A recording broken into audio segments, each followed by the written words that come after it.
Right, guys, I can hardly contain my excitement any longer. Yesterday was torture. Although I did get a lot of crafting done, so it was a good day. But, of course, in the back of my mind, I'm just thinking about Great Ace Attorney Chronicles.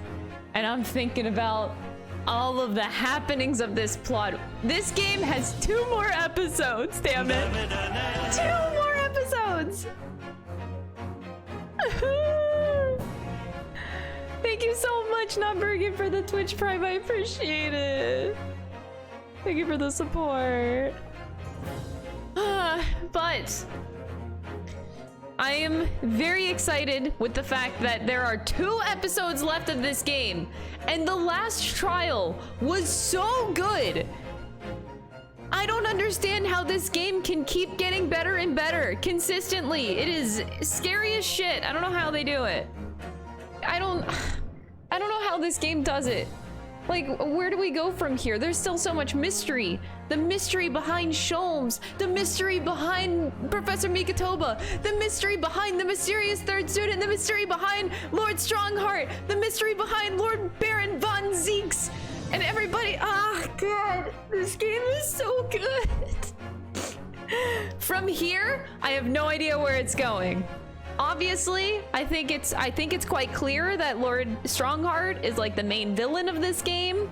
So we gotta take him down. We don't want him to rule the military and therefore rule the world. What do? How do we stop Lord Strongheart? We've officially poked at the holes of the main government of Britain. So maybe we accuse Lord Strongheart of something. There's so much mystery. And what do we do about Sholmes? What do we do about Professor Mikatoba? What's gonna happen? I don't know. I'm so excited though. What is Kazuma gonna do? Kazuma came back last episode. And I made a very stupid theory back then. I was caught up in the moment. But I will say my theory back then was pretty stupid. I have ascended. 1 year, let's fucking go. Oh. You have ascended to 1 year sub. Thank you so much, Xvanus, for the 12-month resub. I appreciate it.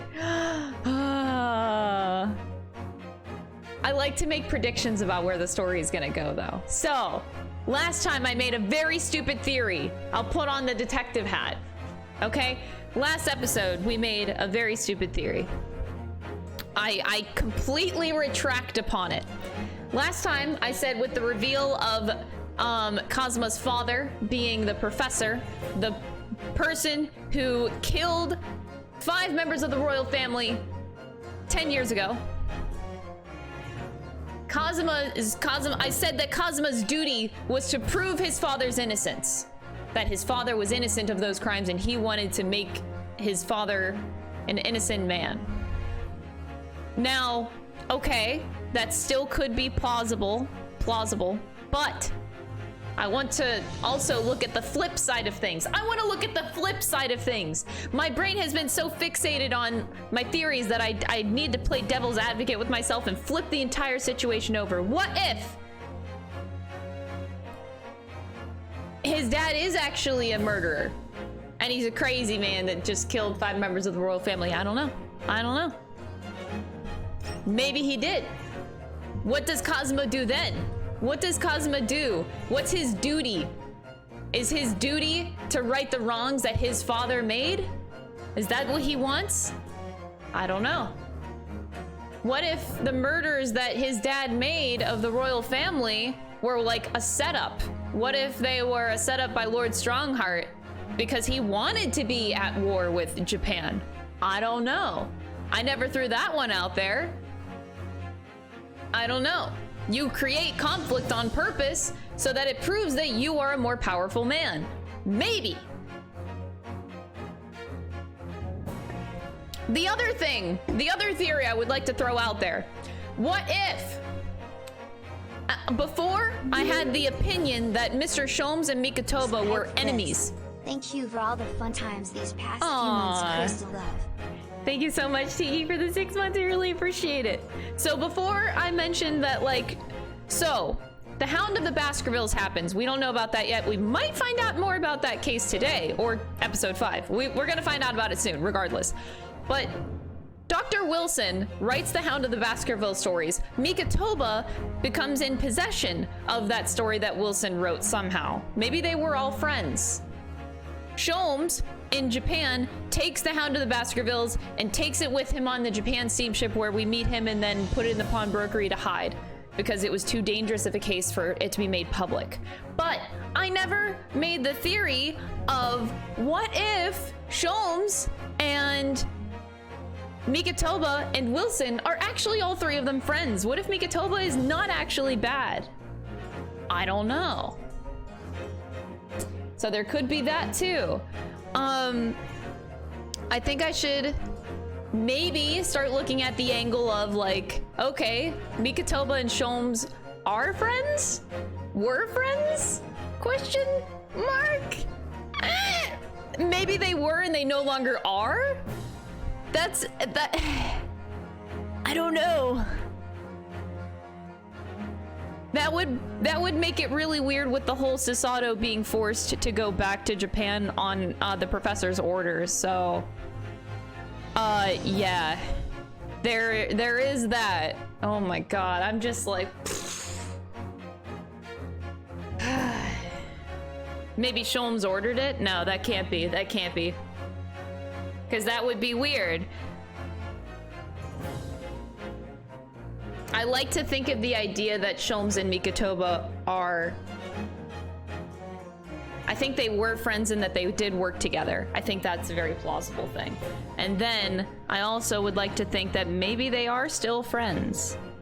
Despite some circumstances that have happened. I have no idea.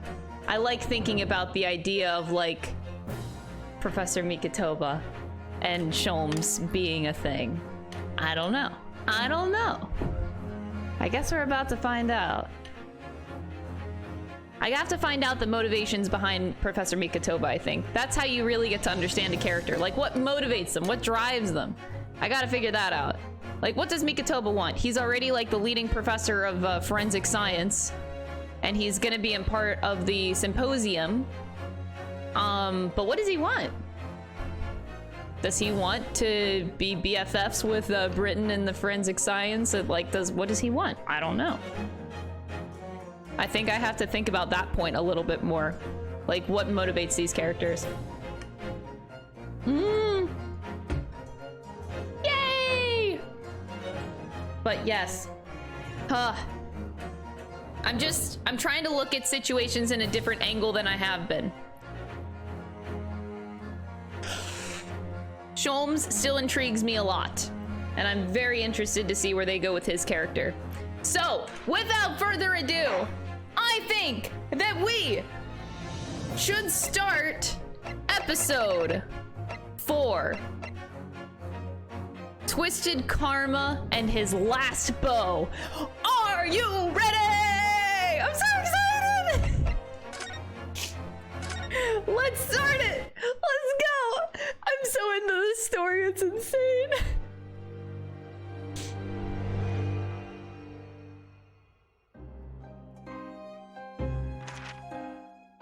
Pipe in hand, Sholmes looked down at the thick, rolling fog outside our window.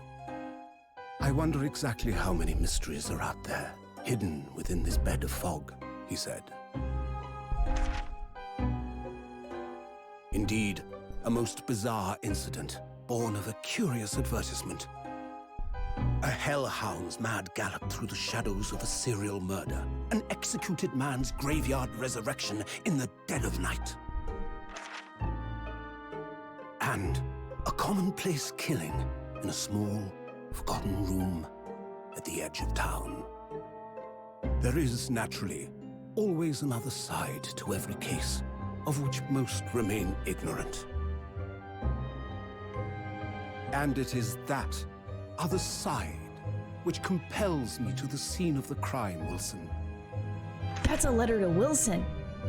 So quickly now, take your hat and let's be on our way, my dear fellow. For our adventure is not over yet. Come, the game is afoot. Oh, I like where this is going. Ooh. 8 days after that earth-shattering trial and Kazuma regaining his memory. We were in the foyer of one of London's most luxurious hotels, the Great Waterloo Hotel. Oh, wow. This looks nice. November 1st, 10:24 a.m., the Great Waterloo Hotel foyer. Professor Mikotoba is due to arrive at any moment. Yes, I'm so glad we got here in time. Susato-san hasn't been the same since what happened. Not that I'm surprised. The truth about Kazuma-sama's father. Do you suppose my father knew? Well, yeah. That he was actually the mass murderer, the professor, you mean? I knew that's what she was thinking about. There's a good chance, I'd say. I mean, they did come here to London together 16 years ago, didn't they? Yes, that's true. Come to think of it, didn't you say that Professor Mikotoba knew about Kazuma going missing in Hong Kong as well? That's right, but for some reason he wasn't at liberty to talk to me about it. Probably means he knows. About Kazuma showing up here in London with amnesia and that he's regained his memory now. And the only person that could have told him that is Lord Strongheart.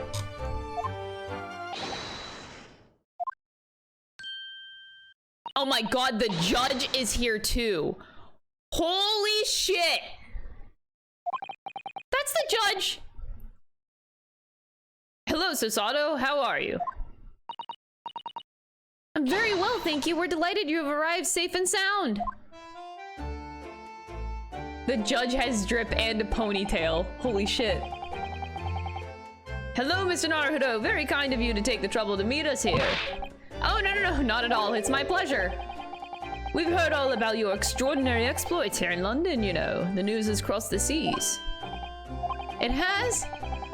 I always look forward to reading the monthly reports that arrive with the steamships from Britain. Ah, I see. Well, thank you very much. Who is this man and why do I feel as though I've seen him somewhere before? I take it from your expression that you can't place me. In that case, how about a little reminder, Seishiro? A firm tap should do it. A firm tap? What? Here we go then. Oh god. Oh my god, he brings his judicial hammer! Oh my god! I hereby pronounce the defendant, Ryunosuke Naruhodo, guilty. Ah! Ah! It's the banhammer, better watch out, chat. He brought the banhammer with him.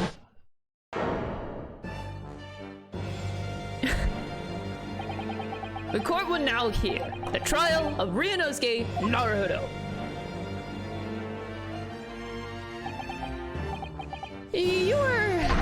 Your Excellency. Hello, Judge Jigoku. How are you? It's been a long time. Good. You've remembered now. That really did the trick. Guilty. Oh my god. Only I was declared not guilty, wasn't I? And there was no laughing at the time.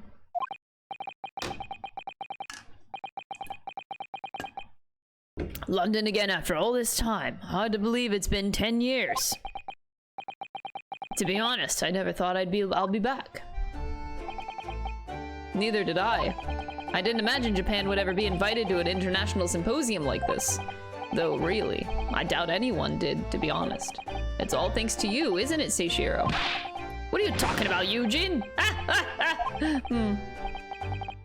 Max, I love you. Yes, I got the kitty hat. Maximum detective mode day. That's what we are. Of course, Judge Jigoku, he must complete the set. He's the other man who 16 years ago came to London with Kazuma's father and Professor Mikotoba. He's the third visiting scholar. Figured. Well, all those passport checks and luggage searches at the border took rather long time. Must say, I'm very envious of your ministerial status. You didn't have to go through any of that, did you? I knew you were jealous. Oh, sorry, ministerial status? Yes, didn't you know? Seishiro here is also Japan's Minister of Foreign Affairs. Oh, you don't say. It was his personal insistence that allowed you to take Cosmo's place here on this tour. Guilty as charged.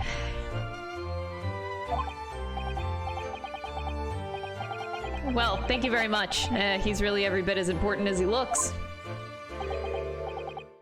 Yes, now, Naruto. I received a telegram from Lord Strongheart yesterday, because of course you did. It appears that some things came to light in a trial you were involved in 8 days ago. Yeah?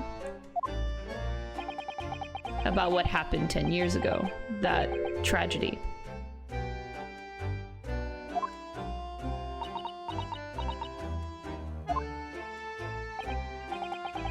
Could you tell us any more about it?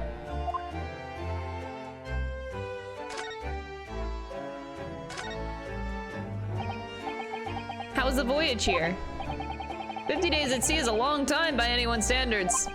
It wasn't as bad as when we first came 16 years ago. No, that's true. Then I truly wondered if we wouldn't be drifting into the vast ocean for the rest of our lives. This time we followed the same route as you, so we were able to relax and enjoy the experience. Ah, so you stopped in France's beautiful capital, Paris. We did, yes, though only for one night. And yesterday evening we left the port of Dunkirk for Dover. Just in time for the symposium, in fact. It starts tomorrow. It's wonderful that you were invited to attend such an important international event. I'm very proud of you, Father. Thanks to Seishiro here. 16 years ago, he managed to ingratiate himself with Britain's Attorney General. I'm sure that's why he was invited, and I suppose you could say I'm something of an appendage by default. Speaking for yourself, Eugene, you were close friends with a professor of forensic science at a major hospital. Well, I'd rather not dredge all that up, really.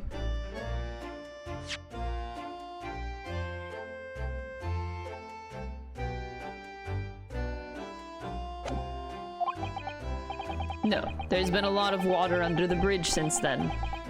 Doesn't bring him back. Cosmo's father, I suppose.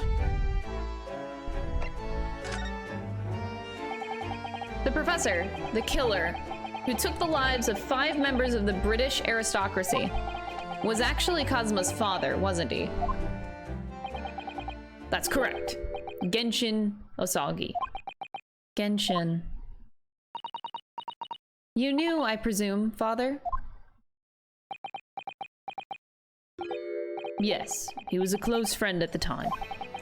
Genshin came to Britain as a police detective. He was studying investigative techniques at Scotland Yard.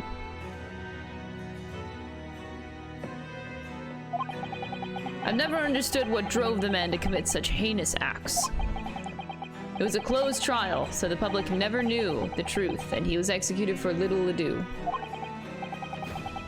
To this day, very few people know what really happened, even in our homeland.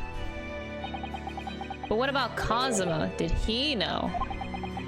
Did he know the truth about his father? No, of course not. He was told his father passed from sickness. But he knew. However, I suspect he may have had his doubts. As you know, I tried to guide Kazuma growing up as if he were my own son. Then one day he came to my office at the university and said, I've decided. I want to travel to Great Britain and study there.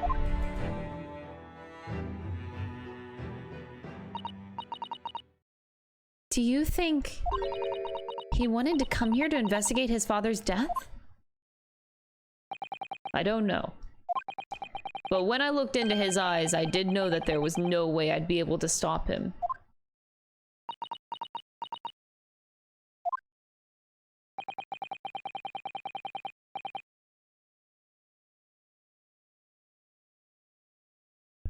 Something else came to light in that trial the other day, actually.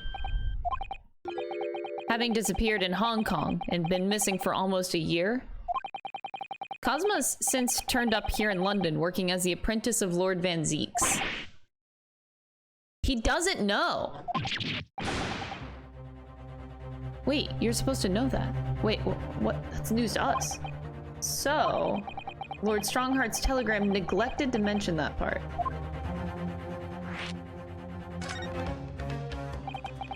As you know, we both thought Cosmo had died on the steam ship during our voyage to Great Britain in January. But he didn't die. He's alive, as you knew, didn't you, Father?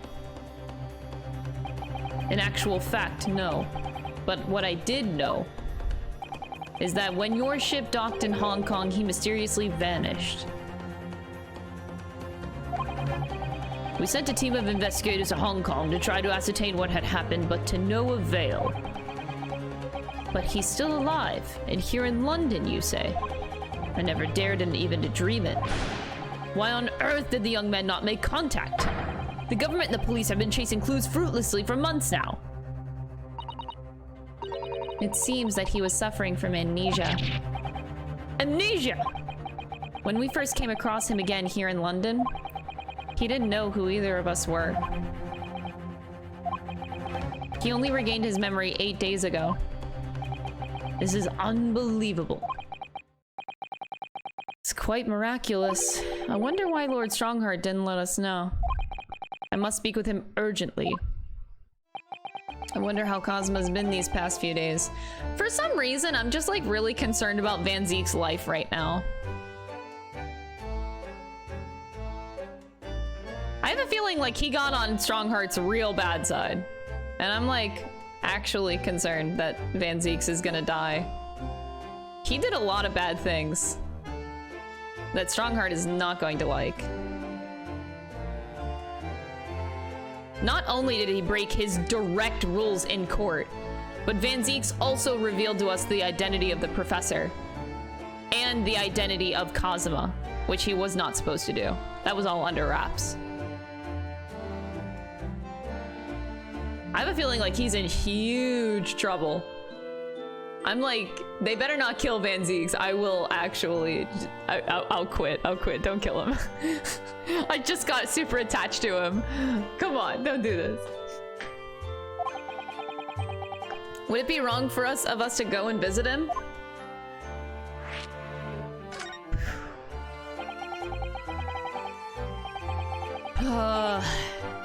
That began 16 years ago. It's a distant memory, really. It was Eugene here, Genshin Asagi, and myself. We were the original three.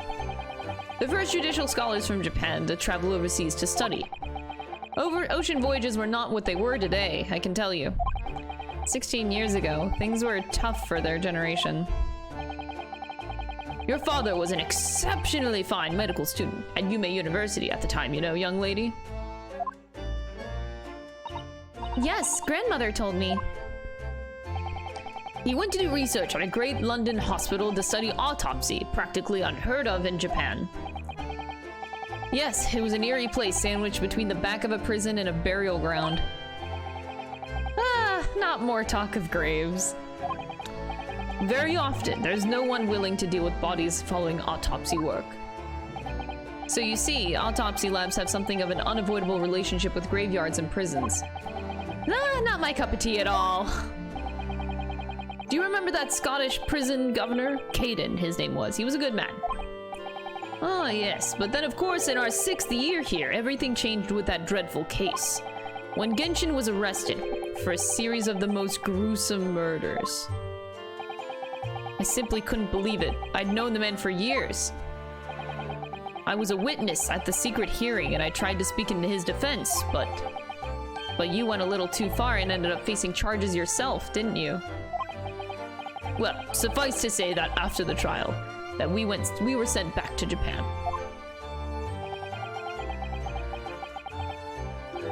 So, maybe my first theory was right. Maybe we are trying to prove the innocence of his dad. Maybe his dad got framed for something Lord Strongheart did. Oh! Wouldn't that make sense?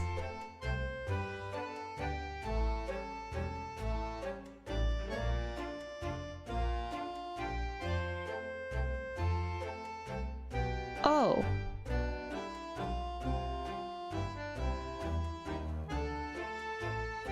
Lord Strongheart would have motive. Oh. Lord Strongheart would have motive to kill aristocracy. And it's easy to blame foreigners and just send them back to their country. Wouldn't it?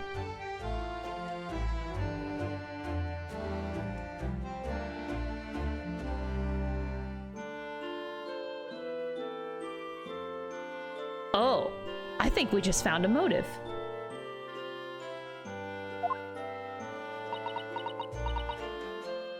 Ah.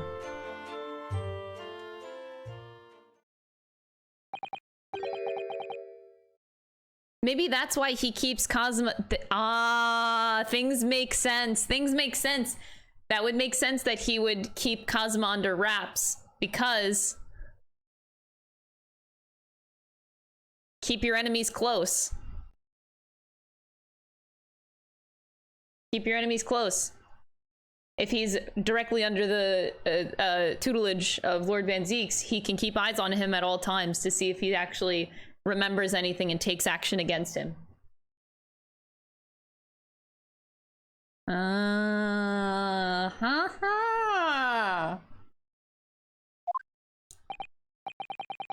I'd like to get this trunk up to my room as soon as possible. Oh, I'm sorry, I shouldn't have held you up here for so long.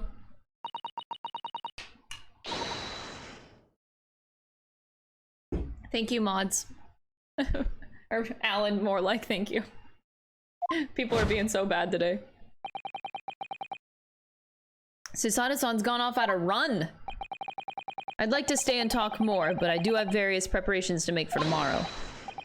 Yes, of course. It must be a big responsibility representing our entire country. I wish you the best of luck. Naruhodo. I hope you'll keep an eye on Susato for me. Keep looking after her as you obviously have been. I mean, that's cute and all, but then you're the person who took her away from me and made her come back to Britain after that case. Why? I mean, if anyone's looking after anyone, it's her looking after me. I do appreciate you being there for her, after all. I've been a miserable father to her. I thoroughly let her down. Sorry? Well, what do you mean? It was 16 years ago that I started my long study tour here in Britain, as you know. The very year Susato was born. I heard. The birth of my daughter was the most joyous event of my life, but... well, sadly, it was accompanied by the most tragic event of my life, too. Yeah, Susato-san hinted at something like that. It was a rather turbulent time at home. Anyway, I won't bore you with the details. The point is, I became rather less dependable than befits a grown man. And it was then that Seishiro offered me the opportunity to study here in Great Britain. I was too worried about you to leave you behind, so perhaps I was a little heavy-handed when it came to persuading you to accompany me to London. So, that's what happened in a nutshell. And that's also the reason why I now feel compelled to give my daughter as many opportunities as I dare. Though, the world does not readily afford young women in such things, I must say. I completely understand, Professor. One other thing, Naruhodo. If I may be so bold, I have a favor to ask you. Really? Of course. What can I do for you? The thing is... oh. I'm so sorry that took so... come on! Your timing sucks! And why is, like, that old juror here? That's, like, the juror from, like, 5,000 cases ago, I swear. Now then, allow us to take your bags. Allow me to take your bags. Okay. One moment, if you please, Porter. Of course, sir! That machine around your neck. It's a camera, I believe. Quite right, sir. Just 5 shillings for a lovely photograph to commemorate a wonderful stay at the hotel, sir. I think given the occasion, we could justify the expense. Yes, of course. Aww. You know what this just told me in anime language? One of the members of this photo is gonna die. Yep.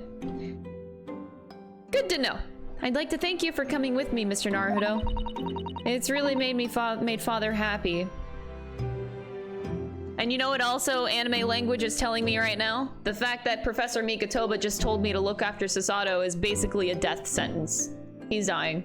Calling it now. Professor Mikotoba, dying.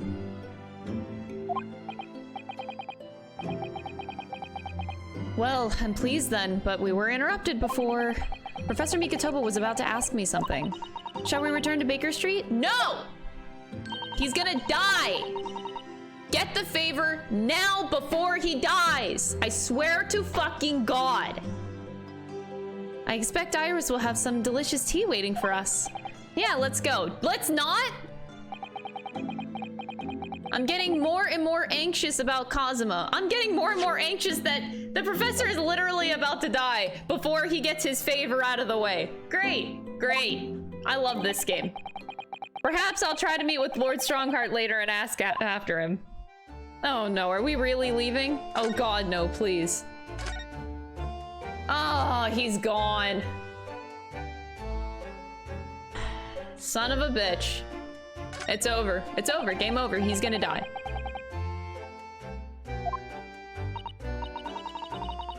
The Great Exhibition is one of Britain's most prestigious achievements in recent years. I wonder how tall it is. It really does represent the pinnacle of scientific achievement in so many ways.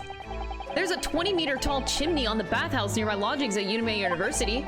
The attendant there is always boasting that it's the tallest object in the neighborhood. I'm sure. Did you know that over the channel in Paris, there's a tower that's 300 meters tall? What? How many times taller than the chimney at Yume Sokin Hot Springs is that? And if it's that tall, how does it draw properly? The smoke would get stuck, surely. I don't think it's that sort of tower, Mr. Naruto.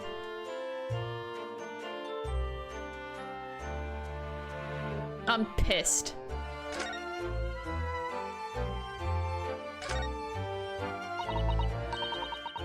Can I have Professor Mikotoba's hat? Oh my God. I'm calling that this character isn't gonna die and you guys are taking dibs on articles of clothing? What the fuck, chat?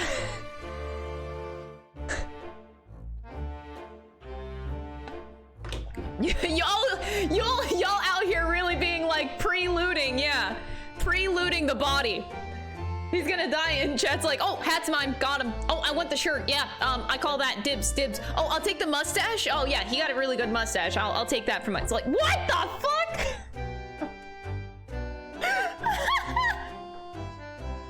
Oh my God. Y'all are something. That desk is known as the hotel reception. Y'all, what? Anyone wanting to spend the night here has to report there to sign in for their stay. Oh, so do you think that that's the head clerk behind the desk there? Yes, I'm sure it must be. I'd love to stay in Grand Hotel like this for a little while, wouldn't you? Just to know what it's like. I want his love. Aw. His love is... Oh my God, hold on.